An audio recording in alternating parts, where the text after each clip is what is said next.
Hello po, mabuhay. Peace be with us po. And blessed day din po sa ating lahat. Nagbabalik po ang Come and See.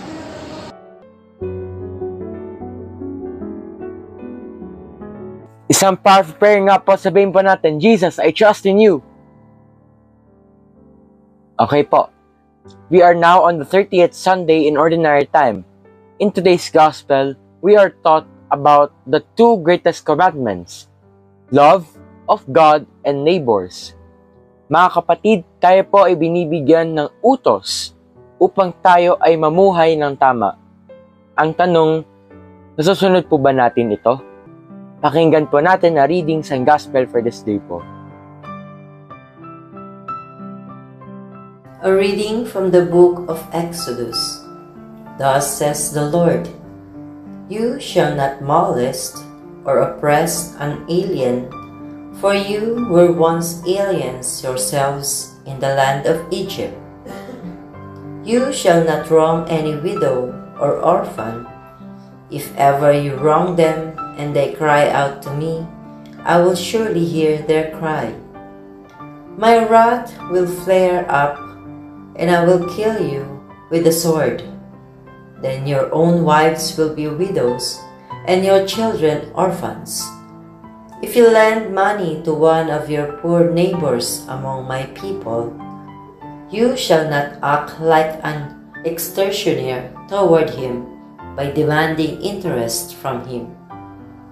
If you take your neighbor's cloak as a pledge, you shall return it to him before sunset, for this cloak of his is the only covering he has for his body. What else has he to sleep in? If he cries out to me, I will hear him, for I am compassionate. The word of the Lord.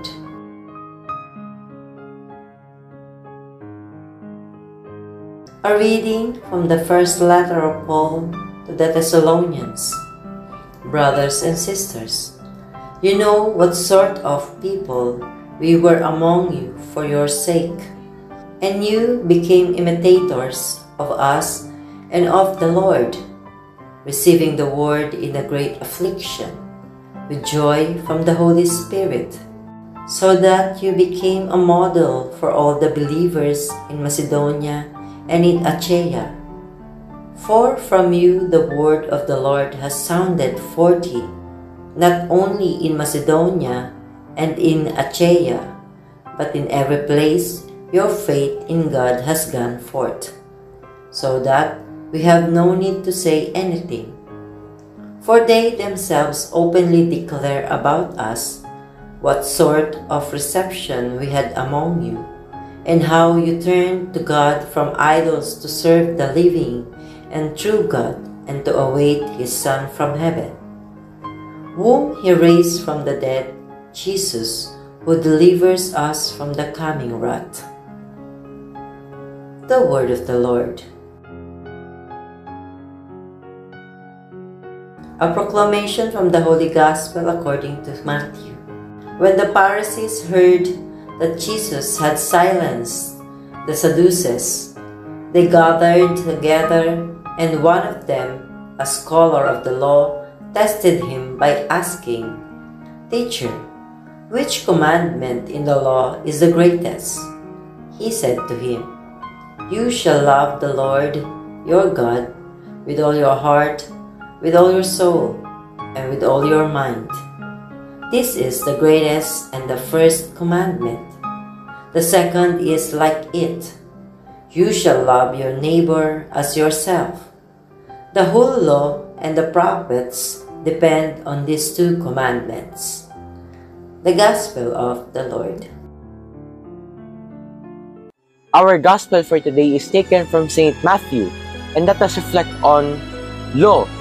Ba't nga po ba tayo may law o batas? Ano dito ang pinakamahalaga?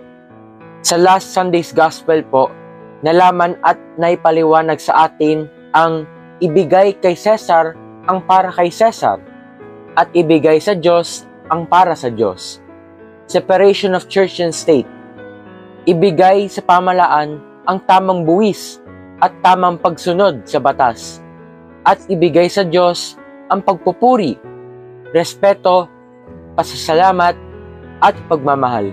Sumunod sa batas ng tao at sumunod sa batas o utos ng Panginoong Diyos. Ganyan po ang tema ng ating gospel ngayong linggo. We have two things to consider. Bakit tayo may batas? O bakit kailangan sundin ang utos? Una, para maiayos ang ating pamumuhay, mapalupa man o mapalangit. Pangalawa naman po, nagkakaroon po ng batas dahil na din sa katigasan ng ulo natin. Alam niyo po ba, correct me kung mali po ako, nung panahon ng likhain ng Panginoong Diyos ang langit at lupa, mga puno at halaman, mga hayop sa lupa, tubig at lumilipad, hanggang sa paglikha kay Eva at Adan, ay mayroon lang 2 utos na ibinigay sa kanila. Ano po yun? Una ay mababasa po natin sa Genesis chapter 1 verse 28. Binasbasan niya at sinabi, magpakarami kayo para mangalat ang mga lahi ninyo at mamahala sa buong mundo at pamahalaan ninyo ang lahat ng hayop. At ang pangalawa naman po ay ang Genesis chapter 2 verse 16 to 17. At sinabi niya sa tao, makakakain ka ng kahit anong bunga ng punong kahoy sa halamanan, maliban lang sa bunga ng punong kahoy na nagbibigay ng kaalaman kung ano ang mabuti at masama, sapagkat sa oras ng kainin nyo ito, tiyak na mamamatay kayo.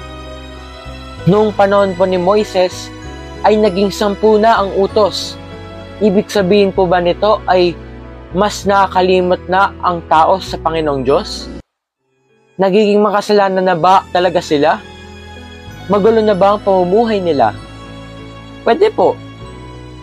At ngayong panahon na natin, sa tingin po ba ninyo, ilan na po ba ang batas na kailangan nating sundin sa gawa ng gobyerno? Ilan na po bang batas sa bahay ninyo ang kailangan sundin? Nalala ko po nung minsan ay narinig ko po si Papa, sabi niya po kay Mama, nagbabana ng restrictions ang gobyerno. Bakit ikaw hindi pa? Pero ang mga utos ng Panginoong Diyos, nagbago ba? Hindi po.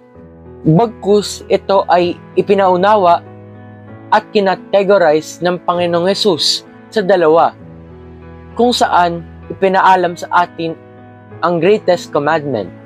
Ibigin mo ang Panginoong Diyos ng buong puso, ng buong kaluluwa at buong pag-iisip. Ito ang pinakamahalagang utos. Ito naman yung pangalawa. Ibigin mo ang iyong kapwa gaya ng iyong sarili. Sa tingin niyo po ba, ang mga utos o batas na gawa ng tao ay ginawa para tayo ay pahirapan?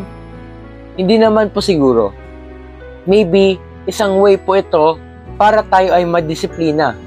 Ang utos ng Diyos, ginawa po ba ito ng Panginoong Diyos para po tayo mapahirapan? Hindi rin po. Ginawa ito ng Panginoong Diyos dahil ayaw niya po tayong mapahamak. Ayaw niya tayong mapalayo sa Kanya. Ginagawa niya ito dahil mahal niya po tayo. Kaya sana po sundin po natin ang mga utos ng may pagmamahal sa Diyos at sa kapwa. Hindi po pwedeng ginagawa ko ito para sa Diyos lang. Ginagawa ko ito para sa kapwa lang. Parang mahirap paniwalaan. Ginawa mong sundin ang utos at iwasan ang pinagbawal. Dahil mahal mo ang kapwa mo. Kapag mahal mo ang kapwa mo, minamahal mo din ang Panginoon. Kapag minamahal mo din ang Panginoon, minamahal mo din ang iyong kapwa. Bukas po, magkakaroon na po ng elections. Sana po ay magawa po nating bumoto ng may pagmamahal. Mag-iisip ka kung tama ba na siya ba ang iboboto mo kapag ikaw ay pumili kasama na doon ang pagmamahal. Isipin mo lang po, sa pagmamahal mo ba yan sa kapwa lang at hindi sa Panginoong Diyos? Humingi po tayo ng gabay sa banal na Espiritu Santo upang manaig po sa atin ang mga aral, utos at pagmamahal ng Panginoon Diyos. Alalahanin po natin na ang pagmamahal sa kapwa ay pagmamahal sa Diyos. Maniwala, magtiwala, wag lang manira.